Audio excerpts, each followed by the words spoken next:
Hello, আসসালামু আলাইকুম everyone. সবাই কেমন আছো? আশা করি আল্লাহর রহমতে অনেক অনেক বেশি ভালো আছো। আজকে আমরা শিখবো প্রনাউন্স। ভিডিওটা বেশি লং করব না, খুব অল্প সময়ের মধ্যে তোমাদেরকে সবগুলো ব্যবহার শেখায় দেবো, যাতে তোমরা সামনের দিকে আমরা যে ক্লাসগুলো আসবে ওই সব ক্লাসে তোমরা এগুলো কোনো প্রবলেম ফেস না করতে হয়। তো দেখো, তোমরা ক্লাসটা শুরু করা যাক দেরি না করে। এই কয়টা যদি তোমরা মেমোরাইজ করতে পারো, আশা করি তোমাদের দৈনন্দিন চলার ক্ষেত্রে, তোমাদের ইংলিশ বলার ক্ষেত্রে অনেকটাই হেল্পফুল হবে। আমি আশা করি। তো তুমি দেখো এখানে কি আছে, একটা প্রনাউন্স। প্রনাউন্স এটা হচ্ছে কি মিনিং, মানে এই যে হি, এটার মিনিং হচ্ছে সে। শি মিন সে। দেখো, এখন তোমাদের প্রশ্ন হতে পারে যে এটা হি, এটা সি, কিন্তু এই দুইটা বাংলা একই কেন? এই যে হি ব্যবহার হবে কোনো পুরুষের ক্ষেত্রে, মানে কোনো ছেলে, কোনো পুরুষ, সেই ক্ষেত্রে হবে হি। আর কোনো মহিলা বা কোনো মেয়ে, সেই ক্ষেত্রে হবে সি। কোনো নারীকে যদি বোঝায়, ধরো কোনো একটা মেয়ে স্কুলে যাচ্ছে, সে স্কুলে, কোনো মেয়ে স্কুলে যাচ্ছে, তুমি বলবা না সে স্কুলে যাচ্ছে, তাহলে তুমি সি ব্যবহার করবা। আর সেই জায়গায় যদি কোনো একটা ছেলে স্কুলে যাচ্ছে, তাহলে তুমি বলবা যে হি। হ্যাঁ, তুমি তখন হি ব্যবহার করবা।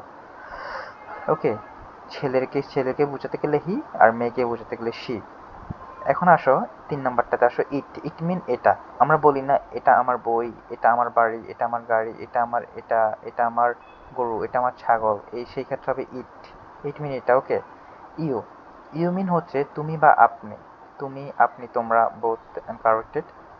তুমি বা আপনি। ওকে, ধরো তুমি কোথায় যাচ্ছ, আপনি কোথায় যাচ্ছেন, তুমি কেমন আছো, আমরা বলি না হাউ আর ইউ, তুমি কেমন আছো, হ্যাঁ আপনি কেমন আছেন। এই এই এইসব রিলেটেড কিছু বোঝাতে গেলে ইউ ব্যবহার করতে হয়। উই মিন আমরা। ধরো যে আমরা খেলছি, আমরা আজকে বাজারে যাব না, আমরা আজকে মার্কেটে যাব না, আমরা আজকে নানুর বাড়িতে যাব না। হ্যাঁ, এই কথার আমরা আমরা কিছু বোঝাতে গেলে উই ব্যবহার করবো সবসময়। আর সেন্টেন্স মেক কীভাবে করতে হয়, কখন করতে হয়, জাস্ট তোমরা এই ছবিতে যা আছে সব কিছু জাস্ট মুখস্থ করে রাখো। কোথায় কিভাবে ব্যবহার করতে হয় আমরা ধাপে ধাপে সামনের দিকে অনেক সুন্দরভাবে, আমাদের এটা ডিজাইন করা আছে, অনেক সুন্দরভাবে শেখাবো। দেন এটা কি আছে, দেই মিন হচ্ছে তারা। তারা মাঠে ফুটবল খেলছে, হ্যাঁ তারা নানির বাড়ি যাচ্ছে, তারা ঈদের মার্কেট করতে বাজারে যাচ্ছে। এই দেই, এই ক্ষেত্রে তারা, তারা হলে এটা ইংলিশ কি, দেই, দেই হবে। দ্যাম মিন তাদেরকে। তাদেরকে আজকে স্কুলে, হ্যাঁ এমন হতে পারে তাদেরকে আজকে স্কুলে স্যার মেরেছে, তারা পড়া পারে না এই জন্য। দেন তাদেরকে ডাকো, আমরা একসাথে খেলতে যাব। এরকম সেন্টেন্স হয় না? অবশ্যই হয়। দেয়ার, তাদের। এই গরুটা তাদের, এই গাড়িটা তাদের। ওকে, এই বাড়িটা তাদের। এরকম আমরা সেন্টেন্স দৈনন্দিন ক্ষেত্রে চলার পর ইউজ করি। এটা হচ্ছে কি, মাই। মাই মিন হচ্ছে আমার, মানে আমার নিজের। আমার মোবাইল, মাই ফোন। আমার গাড়ি, মাই কার। ওকে। মাইন মিন আমার, দোনোটাই হয়, মাই এবং মাইন অর্থ হচ্ছে আমার। আস মিন আমাদেরকে।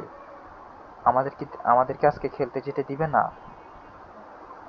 তোমাদেরকে এমন হয় না যে অনেক দুপুরবেলা তোমাদের মা বাবা অনেক রোদ, মাঠে খেলতে যাইতে দিচ্ছে না, তো সেক্ষেত্রে তোমরা বলো না আমাদেরকে আজকে দুপুরে খেলতে যেতে দিবে না মাঠে, এরকম আমরা বলি না? ধরো যে আমরা দুই ভাই, হ্যাঁ আমাদের কাছে একজন আসছে যে কিরে খেলতে যাবি নাকি। এখন আমরা বলি আমাদেরকে আজকে দুপুরে খেলতে যেতে দিবে না। ওকে, তাই সেক্ষেত্রে কি হবে, আস হবে, আস। বলে সব কিছু শিখাবো আস্তে আস্তে। ইউর মিন হচ্ছে তোমার বা তোমাদের। ওকে, ইউ মিন হচ্ছে তুমি বা আপনি, ইউর মিন হচ্ছে তোমার বা তোমাদের। ওকে, হিজ মিন তার, হার মিন তার। হিজ কখন বসবে বলো তো? হিজ বসবে কোনো, এই যে হার কখন বসবে আর হিজ কখন বসবে। হিজ অর্থ তার, হার অর্থ তার। হিজ বসবে পুরুষের ক্ষেত্রে, হার বসবে কোনো মেয়ের ক্ষেত্রে। এই যে যেমন হি বসবে কোনো ছেলের ক্ষেত্রে, সি বসবে মেয়ের ক্ষেত্রে, ঠিক সেম এখানেও। ওকে, দেন এটা কি, আওয়ার মিন হচ্ছে আমাদের। এটা হচ্ছে আস, আমাদেরকে। আর আওয়ার আমাদের, আমাদের বাড়ি, আমাদের গাড়ি, আমাদের দোকান, হ্যাঁ আমাদের এলাকা, আমাদের সিটি, আমাদের গলি, বলি না? এই যে মাই সেলফ, আমি নিজে। ওকে, তুমি নিজে কি হবে তাহলে, ইউ সেলফ, তুমি নিজে। ওকে, সে নিজে, হার সেলফ, বা হিজ সেলফ। ওকে, তোমরা জাস্ট এই প্যাটার্নগুলো মুখস্থ করে রাখবা। আমরা আমাদের কোর্সটা অনেক সুন্দরভাবে ডিজাইন করা হয়েছে, তো তোমাদের নেক্সট টাইম থেকে কোনো সমস্যা হবে না। তোমরা জাস্ট তোমার এখন 1 নাম্বার কাজ হচ্ছে এগুলা একদম প্রপারলিভাবে তোমরা মেমোরাইজ করবা, জানি তোমরা চোখে দেখলেই বুঝতে পারো এটার অর্থ কী, ওইটার অর্থ কী। ওকে, আজকের ক্লাসটা আমরা এখানেই শেষ করছি। খুব শীঘ্রই আমরা পরবর্তী ক্লাসটা নিয়ে আসবো তোমাদের সামনে। আশা করি বুঝতে পেরেছো। ভালো থাকবা, সুস্থ থাকবা। আসসালামু আলাইকুম।